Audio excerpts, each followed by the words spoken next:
Pantau isi berita selengkapnya.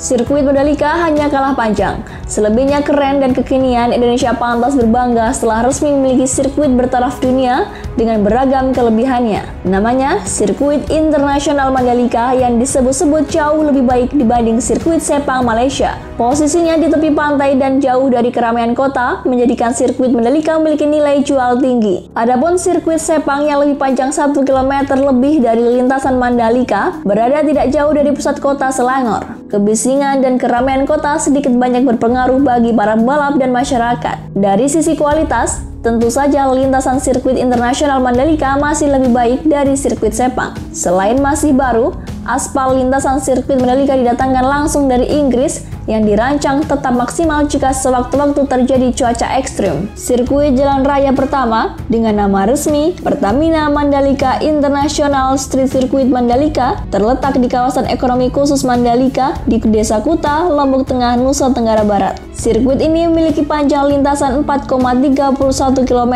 dengan 17 tikungan. Setelah diresmikan Presiden RI Joko Widodo, sirkuit ini menjadi lokasi kejuaraan dunia Superbike musim 2021 19 hingga 21 November 2021. Rencananya, Mandalika menjadi tuan rumah ajang balap MotoGP musim 2022, tepatnya di bulan Maret 2022. Sirkuit Mandalika berlokasi di Kuta, Lombok Tengah, Nusa Tenggara Barat, Indonesia, dengan kapasitas 195.700. Yang mengelola sirkuit ini adalah MGPA dengan arsitek Populous, dan ajang besar yang akan diselenggarakan adalah MotoGP, WSBK, Sirkuit Grand Prix. Memiliki panjang 4,31 km dengan 17 tikungan. Sepang International Circuit berlokasi di Sepang, Selangor, Malaysia dengan kapasitas 130.000. Breakdown pada 21 November 1997. Dibuka 7 Maret 1999 dengan arsitek Herman Tilke. Ajang besar pada sirkuit ini adalah Formula One GP Malaysia,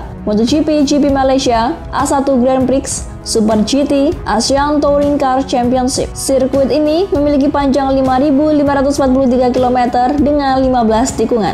Sirkuit Mandalika memiliki nama resmi Pertamina Mandalika International Street Circuit. Penamaan sirkuit ini dilakukan melalui penandatanganan perjanjian kerjasama sponsorship dan peluncuran nama resmi sirkuit balap internasional Mandalika di Jakarta pada Kamis 7 Oktober 2021 lalu. Sirkuit Mandalika adalah sirkuit jalan raya yang pertama di dunia untuk balapan motor. Mengutip dari situs resmi WSBK, Pertamina Mandalika International Street Circuit, luas total area sirkuit Mandalika kurang lebih 100 hektar. Panjang sirkuit 4,3 km atau 4.300 meter, dengan jumlah tikungan 17, dengan 11 mengarah ke kanan dan 6 lainnya mengarah ke kiri. Area pedok atau garasi untuk tim balap mencapai 40 garasi. Uniknya, garasi-garasi 3 lantai itu dibangun semi permanen hanya dalam kurun waktu 30 hari. Sirkuit Mandalika dapat menampung 150.000 hingga 200.000 orang. Dalam masa pandemi COVID-19, pihak pengelola hanya menyediakan hingga 75.000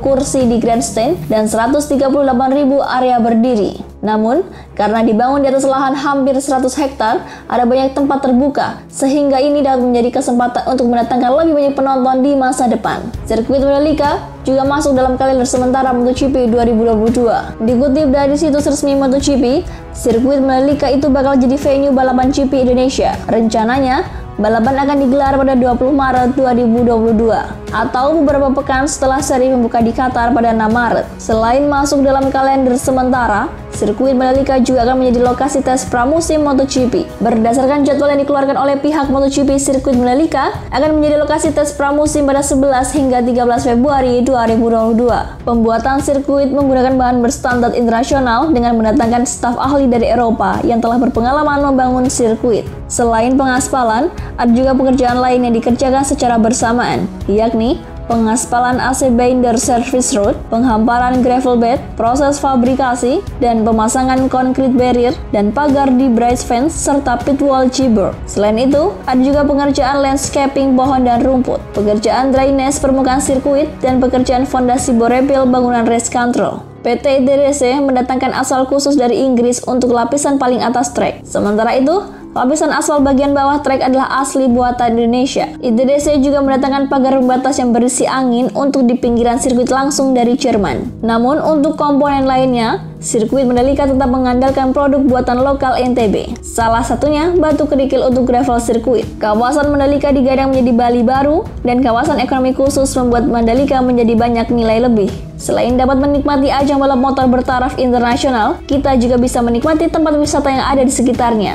Mulai dari Bukit Marese, Pantai Tanjung Aan, Pantai Seger, Pantai Kuta Mandalika, Pantai Gerupuk, hingga berkunjung ke Desa Adat Sade dan Desa Adat Ende. Rangkaian kegiatan balapan WSBK berlangsung 3 hari pada 19 hingga 21 November. Hari pertama tanggal 19 November, penonton dapat menikmati sejumlah rangkaian kegiatan antara lain Free Practice FIM Super Sport World Championship dan WSBK. Kemudian pada 20 November, Free Practice WSBK Super Pole dan Race World SSP dan WSBK. Kemudian pada 21 November, pemanasan Race WSBK dan World SSP, Super Pole WSBK serta Race World SSP dan WSBK. Membandingkan sirkuit Mandalika dan sirkuit Sepang, sirkuit Mandalika di Kabupaten Lombok Tengah Provinsi Nusa Tenggara Barat telah diresmikan Presiden RI Joko Widodo pada Jumat 12 November 2021. Dengan proses peresmian tersebut, artinya sirkuit dengan nama resmi Pertamina Mandalika International Street Circuit ini sepenuhnya siap menjadi tuan rumah untuk berbagai ajang kelas dunia. Sirkuit Mandalika di Kabupaten Lombok Tengah Provinsi Nusa Tenggara Barat telah diresmikan oleh Presiden RI Joko Widodo pada Jumat 12 November 2021. Dengan proses peresmian tersebut, artinya sirkuit dengan nama resmi Pertamina Mandalika International Street Circuit ini sepenuhnya siap menjadi tuan rumah untuk berbagai ajang kelas dunia. Seperti diketahui, sirkuit Mandalika telah masuk dalam kalender MotoGP 2022 dan akan menjadi tuan rumah pada seri balapan kedua pada 20 Maret 2022. Sirkuit Mandalika terletak di kawasan The Mandalika yang merupakan destinasi pariwisata kelas dunia dan dekat dengan area pantai. Bahkan, di setiap tikungan sirkuit Mandalika terdapat pemandangan alam Mandalika, yakni landscape bibir pantai dan perbukitan asri. Sementara itu, meski lokasinya berdekatan dengan Bandara Internasional Kuala Lumpur, namun sirkuit Sepang dibangun di atas lahan bekas perkebunan kelapa sawit. Untuk mempertahankan pemandangan hijaunya, lebih dari 5.000 pohon palem ditanam di sekitar sirkuit. Jumlah pohon yang ditanam terus bertambah untuk memperindah lokasi di sekitar sirkuit dan beragam fasilitas dapat dinikmati di sirkuit Mandalika, mulai dari terowongan, pusat kontrol balap, pusat kesehatan, dan area pendaratan helikopter. Sementara itu, fasilitas di sirkuit Sepang jauh lebih lengkap lantaran sirkuit ini sudah ada sejak tahun 1998. Saat pertama kali menginjakan kaki di sirkuit, Anda akan melewati Welcome Center, di mana tak hanya menjadi pusat administrasi, namun juga terdapat restoran, toko souvenir, dan museum otomotif. Selain itu, ada juga helipad di samping landasan pacu Bandara Internasional Sirkuit. Internasional Sirkuit Sepang dibangun mulai dari tahun 1997 hingga tahun 1999. Lokasinya berada di dekat Putrajaya, yang merupakan ibu kota administratif negara yang baru didirikan. Sirkuit ini dirancang oleh desainer Jerman Herman Tilke dan diresmikan oleh Perdana Menteri keempat Malaysia, Mahathir Mohamad pada 9 Maret